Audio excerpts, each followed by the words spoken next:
Hey there. Welcome to another episode of Heart and Hustle, Visionary Healers, Movers, and Shakers. I am your host, Paulette Rees-Denis, here to bring you magic makers from around the globe, people who are creating change, who have small businesses, large businesses, hobbies, but they are creating the life of their dreams. And that, my friends, is what living is all about. Hello, my friends. Welcome to another episode of Heart and Hustle, Visionary Healers, Movers, and Shakers. I am your hostess with the mostest, your magic maker, your movement motivator, your passion instigator, your wild woman, crazy, divine, feminine, dancing diva from around the world. And I love bringing you the same. I love bringing you magic makers and entrepreneurs, healers of all kinds who are creating the life of their dreams and bringing goodness to the world and helping others live the life of their dreams and creating change in the world. And I love doing this. You guys know I love doing this. I love networking. I love sharing people with you. I think it's just so awesome. So awesome. And so today I get to bring you Julia Harrell, who is in Northern California, up in Marin County. And Julia, welcome. Thank you. Wonderful to be here. I know. And Julia was recommended to my show from another former show attender, whatever, whatever you Yet want. another healer. Yes, another healer. And so great. And so I get to meet Julia just as much as you do right at the moment. Julia is a clairvoyant and a spiritual development coach, which I love the idea of all that you are doing. And again, we just briefly touched on before I started recording. We briefly touched on the fact that she is Still, yeah. great, a drummer, having played in rock bands in the Bay Area, which of course I did too. I wasn't a drummer, I was a keyboardist, guitarist in the Bay Area in the early 80s with the big goth scene when I had big white hair that was like this. I love it. I know, it's so great. It's so hilarious. Wearing white wedding dresses and stuff like that. And I still play music. And so you do too, right?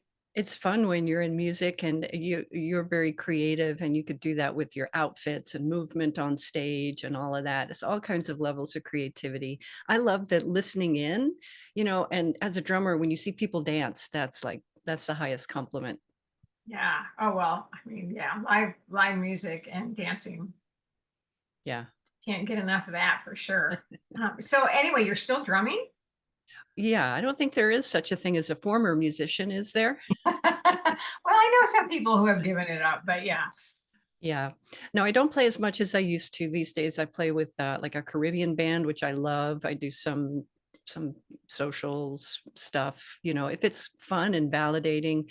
And actually the last gig I played was in a prison nearby, Nice. which I do with a group, Bread and Roses, which takes music out to Oh, hospitals. I've heard of Bread and Roses. Okay. Oh, they're fabulous, fabulous, fabulous. Was that a men's prison or a women's prison? There's a lot of things about it that I can't say on a live Sure. Okay. forum. Sure. Yeah.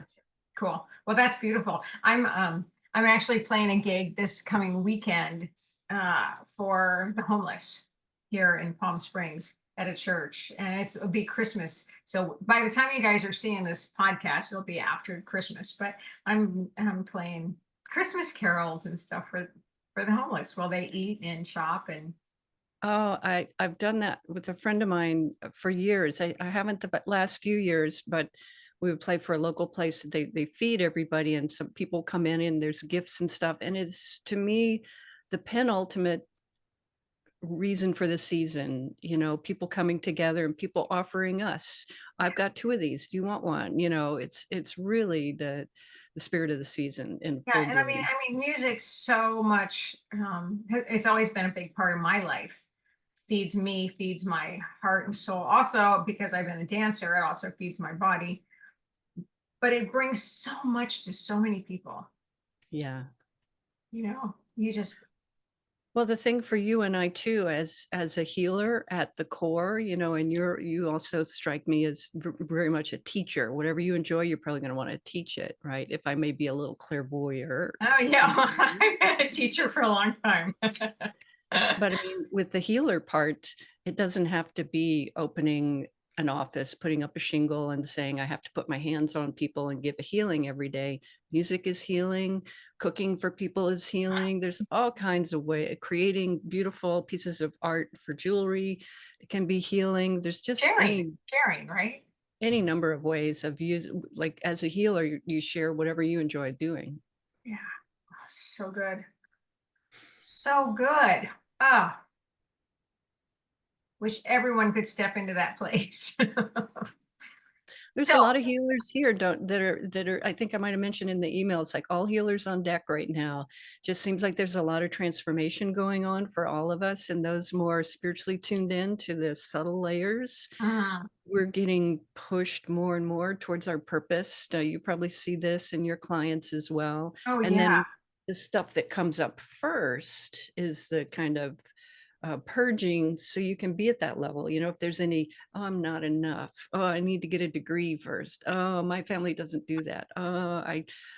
Any layer of that. I see a lot of that coming up with clients right now and clearing that, so they can really be more on their path right now. Right, right. And I think especially with women I work with mostly mid-age women who are desiring some sort of change, but they're feeling selfish for asking for that, for asking for more for themselves. They're afraid to ask for more. Um, they're not worthy to ask for more.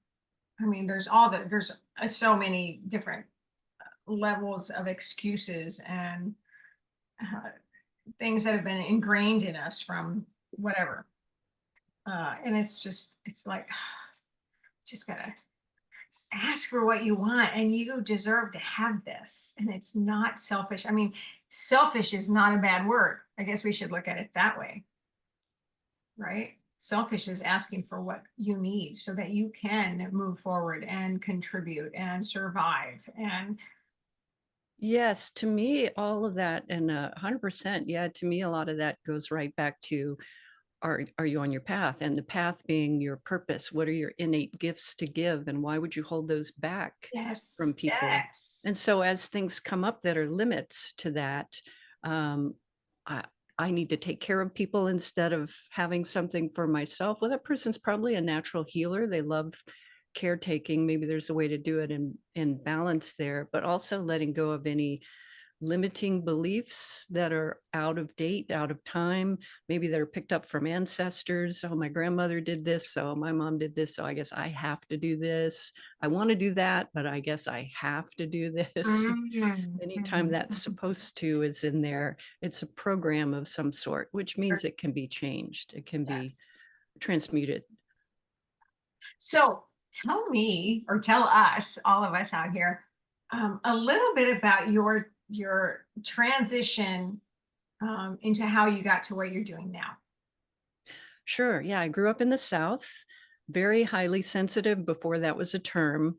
Today, people would say empathic and stuff. While I don't resonate that term for myself, it certainly applies. I pick up emotions, but I pick up all levels of frequencies around me. Mm. But as a kid, I'm picking up all this energy around me, but I'm also being able to tell a truth from a lie.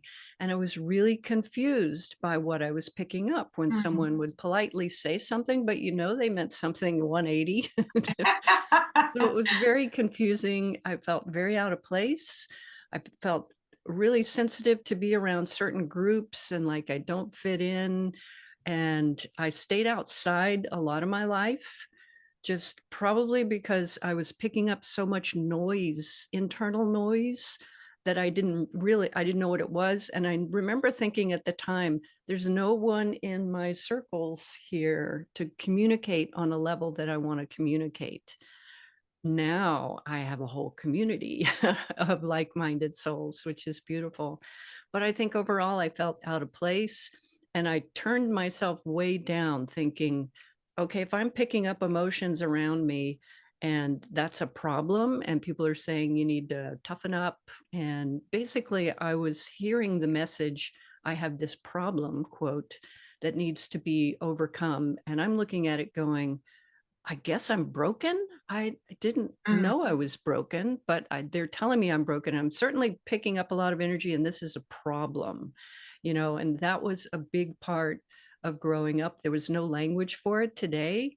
Well, I'd probably get put on medicine Oh no. somewhere, but at least we have terms and some things. But the turning point for me was I was always into music, and I have a master's in music education, and I taught at college, and I love music, still play, but I was trying to shut out some of the noise on the inside with loud rock and roll drums and drinking too much beer, right? Uh-huh, Like, uh-huh. just shut out all that and I can be myself. Like, I felt like that was the place I could be myself. I've learned now that was not me at all.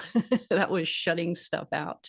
Mm, And the turning point was going, this is not me. I really want to be me. And and a feeling inside of there's more and I need to do something other, and put away the beer. And I started meditating right away.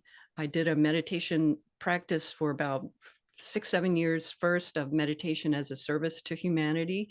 So it wasn't group focus. It's just you're in your home meditating out, connecting with another group of light workers, you could say, spiritually, and doing this broader work. And I thought, oh, that feels so good, that feels right. mm, But I didn't know how to take care of myself at all, and there was complete negligence of anything from like the heart down, like that was mhm. a problem or to be ignored. And I stumbled into the clairvoyant training when a friend of mine was dating a drummer friend. She was psychic, and she said, come in, have a reading. And I thought, oh, that'll be fun. I don't know what this is, but okay. I guess I probably thought in my head, you're going to meet this tall, dark, and handsome stranger, Right. You're gonna have 3 children and which was not my game. But I went, and she started telling me things about myself, and I was validated for the first time in my life Mm, on a soul to soul level. And wow. that was so missing in my life. I was taught to be, a good girl and follow the rules and make good grades and go to college, even if you don't want to do that. And, do all these things that we're taught to do. And I got validated soul to soul. And then I started taking classes, and that was in the 90s. And I've taken classes, and I'm still taking classes today. My teacher is recently deceased a few weeks ago, Oh, but a master teacher, I used to joke, he's my very favorite descended master. Well, now he's ascended. Um, but I just learned so much there. mm, And yeah, it's been amazing whole process. fantastic. Wow. I mean, I just love when us as creatives, as healers, that our path is never done. And there's just so much to continue, and there's so much to learn, and it's just so inspiring, and there's so much curiosity. I mean, I love that word, to be curious, right? That we always continue to grow and expand, but then we have so much we can, like, I'll never be done, Yes. right? What was a surprise to me was the whole clairvoyant thing, because I knew I was spiritual and intuitive, but I would have never said I'm clairvoyant. I took the beginning classes there, and I thought, oh, this is so fun. It's easy. Mm, It connects the dots for me of things I've been thinking about and reading different books before then. And then the next class up was clairvoyant class. And I'm like, well, I'm not clairvoyant. Why would I take that? There's a step-by-step process to opening all of that. And for me, it's not really opening it, it's already there. It's cleaning up the mud on the windshield. If you're a strong leader, for example, you may have people say, don't look at that kid. Wham. You're not supposed to know about that, when you're a kid. Wham, there was a mud on the windshield. That mm, kind of stuff can get in the way. That's natural, but it can also be cleared. So for me, I started that training, and there's a step-by-step method for opening my own abilities, turning down the ones I don't want, which is feeling somebody else's emotions. That doesn't move either of us forward.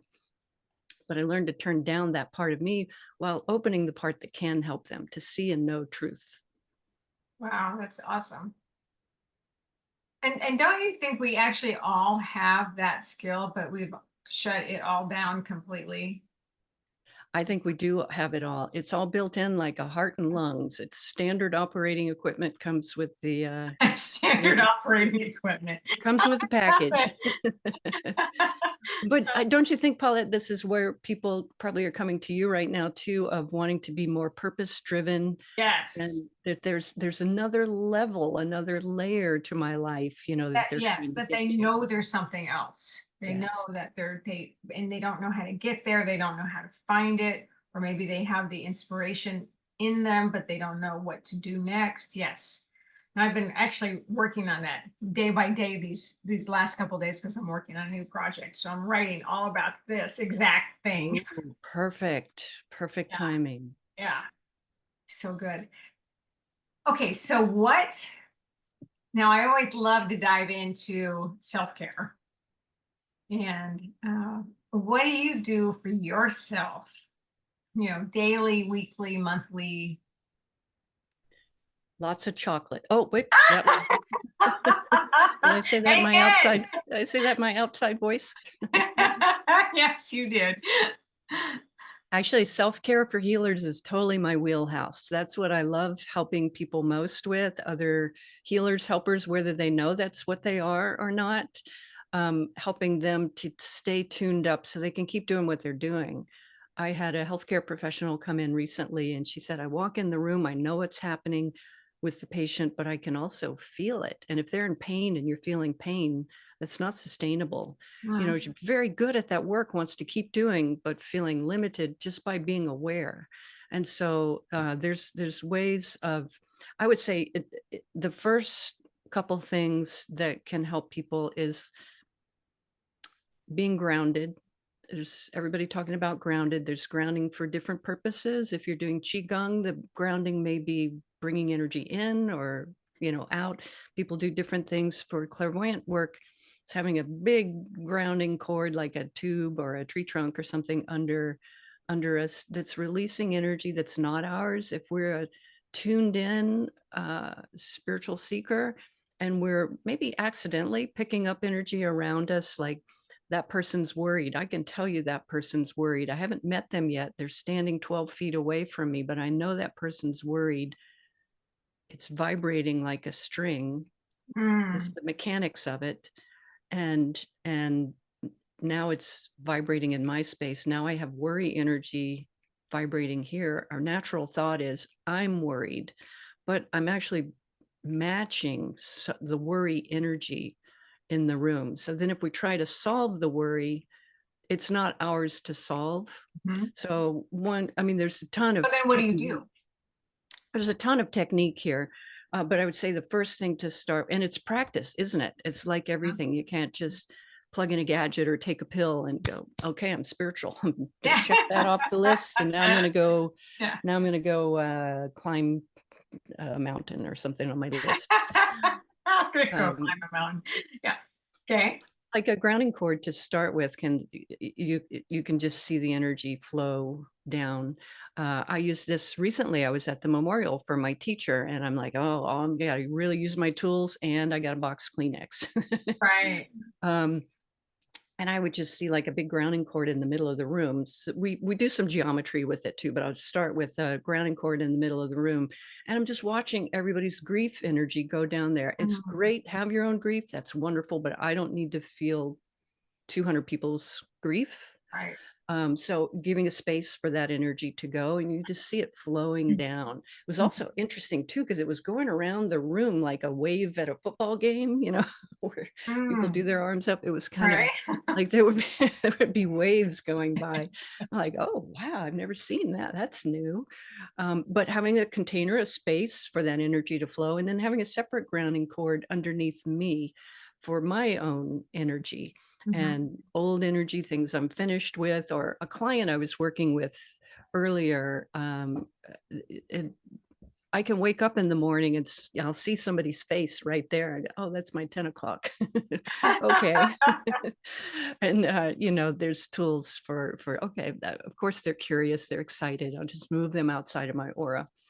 So the grounding cord for me can give a place too for clearing out those energies, people that are attracted, even somebody that's been watching my social media posts or something. I do a series, pro tips for spiritual seekers, and then their attention comes over, so I get waves of that kind of awareness of people also. So grounding cord's a great place for that. So let me just stop for a minute. So I of course know exactly what you're talking about, but for some of you out there who are tuning into this may not really understand what a grounding cord is. So can you give a little brief synopsis of that for Yes. us? Yes, thank you. A grounding cord is an energetic, you could say, like connection point from my personal space. I have it go all the way down to the center of the earth. Think of the center of the earth as a recycling station. So energy that's not mine has a, a passageway to move out of my space and down into that center of the earth where it gets recycled, transmuted.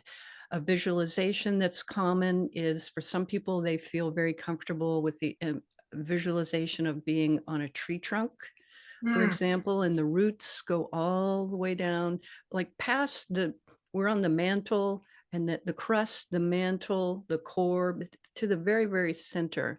And um, some people like myself, I kind of like a tube of light to just whoop, energy just releases right there. It's gone. It's not coming back. Um, you could think of it like a lightning rod on a building that's it's redirecting energy, right? So the grounding cord can just whoop, effortlessly redirect that energy. Or you could think of it like a big trash chute. When you're in a high rise hotel or something, and the uh-huh, trash, uh-huh. you open the little gate and it goes down a chute. It's not coming back up. It's just whoosh, releasing energy. Because then the earth can recycle it. Correct. So if I see a student's energy here in my space, which is fine, it's not a problem. They're, like I said, they're curious. I can release that down. Their energy goes back to them. That's a healing.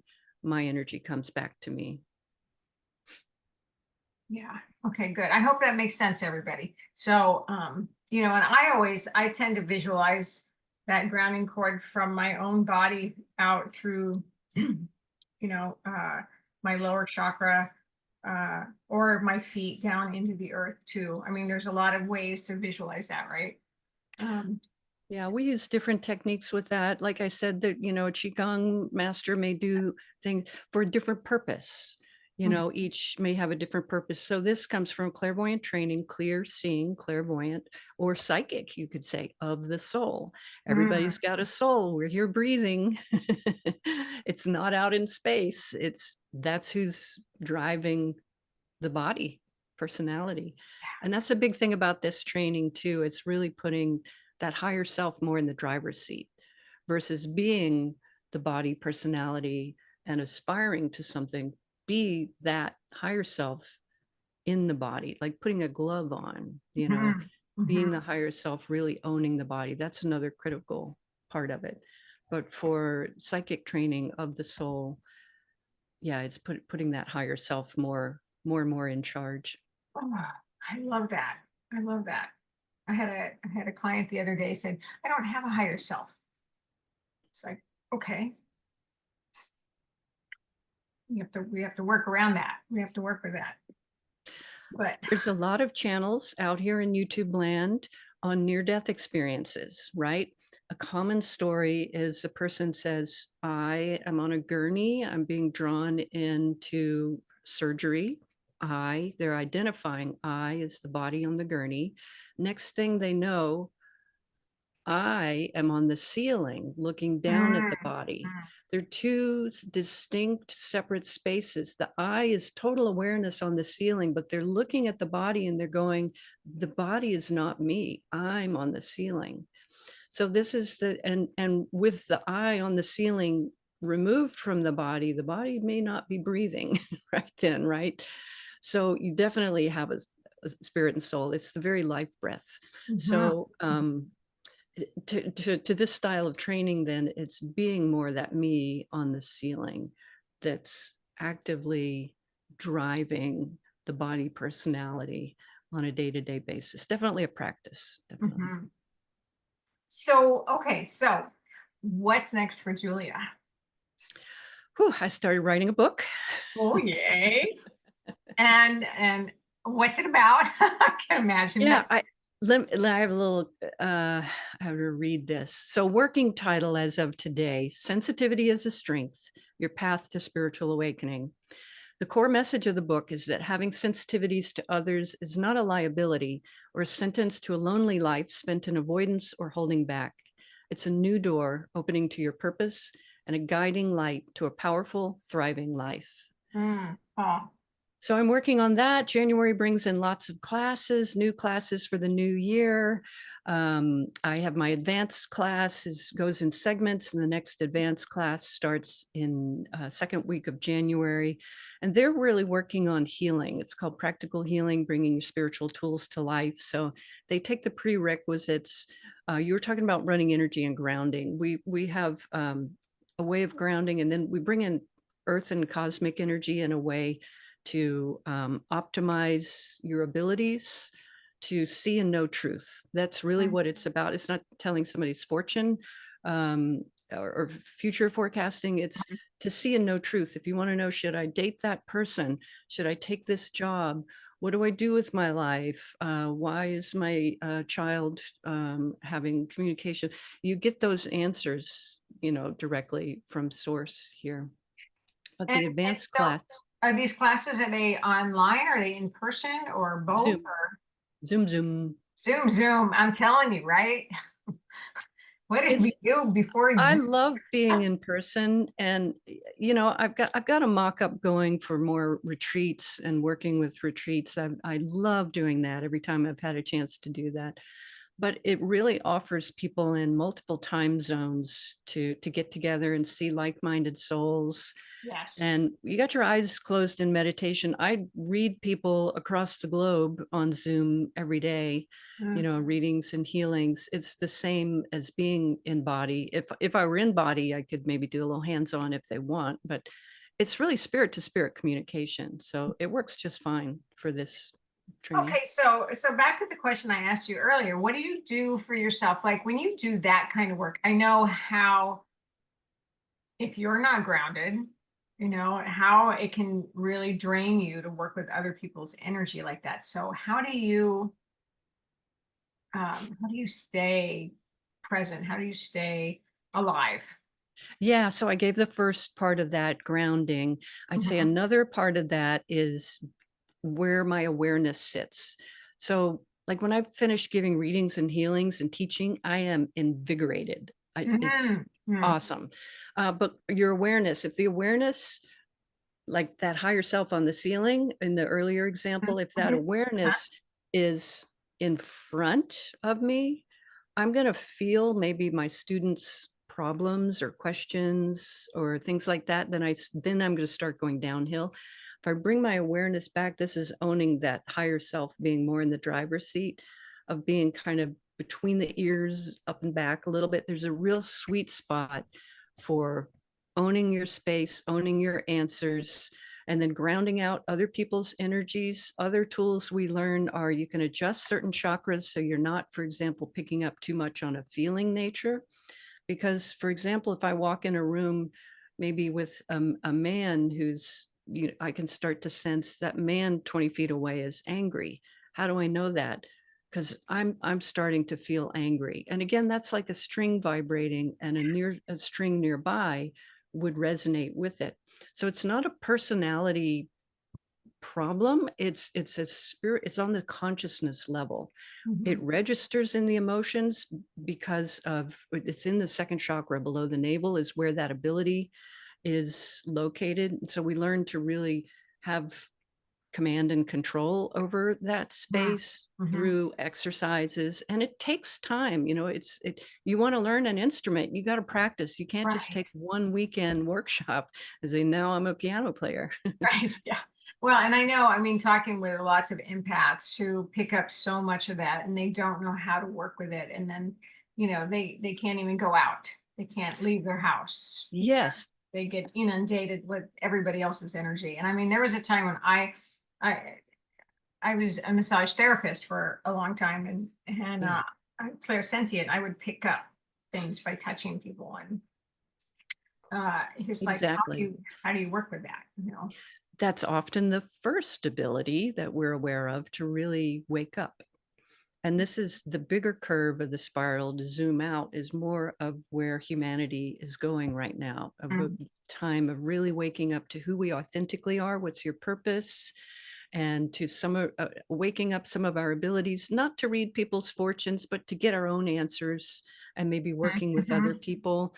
Staying One of my favorite things, like I said, is to help other healers to keep their energy clear. And Fantastic. like for people I'm part of a bigger group of clairvoyants and healers and so Mhm. forth, and we'll do what we call energy checks with each other just every couple months or something, because I work with a lot of people to just it's very technical. So it's not feeling in, but we're actually looking. There's red energy here, it's a blue there, here's this here, third layer has this, the chakra on the backside has this, Mm, there's a cord mm, here. It's just very mechanical, technical, so it mhm. keeps the kind of personality things out of it.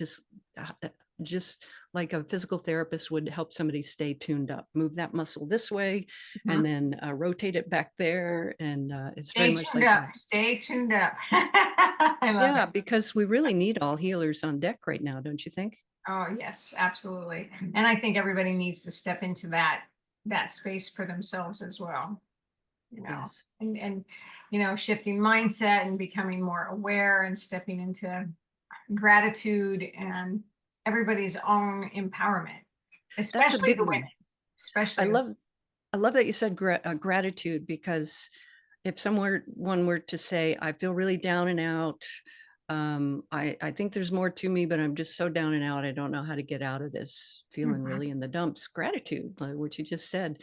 Call a buddy and give five things I'm gratitude, and Huge part of my coaching practice. Absolutely. watch that energy shoot up. Yeah. Yeah, and I personally love, when I work with my clients, we work with journaling and writing and, rewriting their stories. Thoughts become words become things is the thing Mhm. that I'm always saying. And people, it's amazing. It's so amazing when you start to listen to what you say and you're like, whoa, did I just say that? It's like, yes, you did. And Yes, you did. Let's change that. Anyway, yes, I love that. I freaking love that as a writer and a poet. And, uh, yes. so good. Oh, Julia, so fun Great. to talk with you. This is great. This is great. So, any last words you want to share with our people? I'm often asked one pro tip, because I have this social media series called Pro Tips for Spiritual Seekers. And Oh, I think nice. Oh, good. one of my favorites is about owning your center of awareness. So that happens at the top of the head, the crown chakra.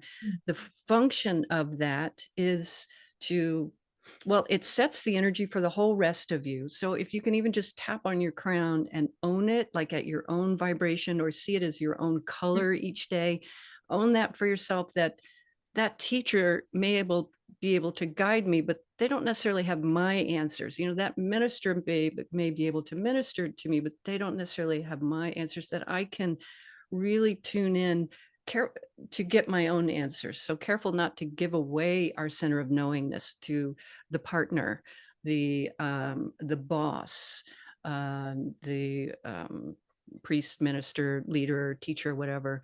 Yes, you can be aware of them, their preferences, their guidance, but ultimately it's between us and spirit, isn't it? Mhm. So that would That's my favorite pro tip, is about really owning our center of awareness. Oh, that's really good. That's really good. Or you All could right, say, guys. know yourself. Awareness. Awareness. That's a big word. Yeah. It's a really good word. All right, my friends out in Heart and Hustle Land, did you hear all that? So, uh, in our blog post, you'll get all of Julia's information and contact information, and you can check her out and join her classes, her Instagram. I think I have all the stuff that you sent me, Julia.